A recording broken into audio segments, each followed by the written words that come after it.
ഇന്നത്തെ എപ്പിസോഡിൽ കനകി നന്ദും കൂടി ഗോവിന്ദനോട് പറയാണ്, ഞങ്ങൾ പറഞ്ഞ ചേച്ചിക്ക് ഒരു വിശ്വാസം ഉണ്ടാവില്ല, ഗൗരവത്തിലെടുക്കില്ല, അച്ഛൻ തന്നെ ദേഷ്യത്തിൽ പറയണം ഇനി ഇവിടെ നിന്ന് പോകണ്ടെന്നുള്ളതെന്ന് പറയും കേട്ടോ.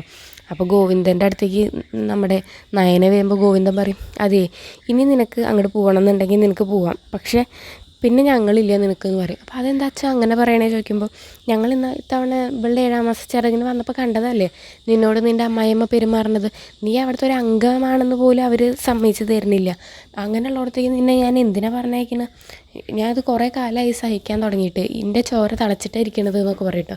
അപ്പോൾ അതിൻ്റെ ഇടയിൽ കനകയും പറയാൻ തുടങ്ങുമ്പോൾ ഗോവിന്ദ പറയും, കനകെ ഞാൻ പറയണതിൻ്റെ ഇടയിൽ കയറി പറഞ്ഞിട്ടുണ്ടല്ലോ എന്നൊക്കെ പറഞ്ഞിട്ട് ദേഷ്യപ്പെടാൻ തുടങ്ങും കേട്ടോ. അപ്പോൾ ഇങ്ങനത്തെ ഒരു മുഖം ഗോവിന്ദൻ്റെ ആരും തന്നെ കണ്ടിട്ടില്ല. അപ്പം നയനയ്ക്ക് ആകെ സങ്കടം വരും കേട്ടോ.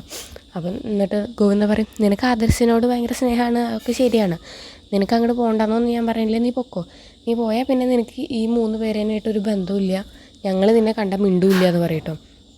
അപ്പോൾ എന്നിട്ട് ഗോവിന്ദൻ നീറ്റ് പോകാൻ നിൽക്കുമ്പോൾ അച്ഛൻ അങ്ങനെ എന്നോട് മിണ്ടാതിരിക്കാൻ പറ്റുമോ ചോദിക്കുമ്പോൾ, അതുതന്നെയല്ലേ ഞാനിപ്പോൾ പറഞ്ഞത്, അതിൻ്റെ ഇനിയുള്ള പെരുമാറ്റത്തിൽ നിനക്ക് മനസ്സിലായിക്കോളും പറയും.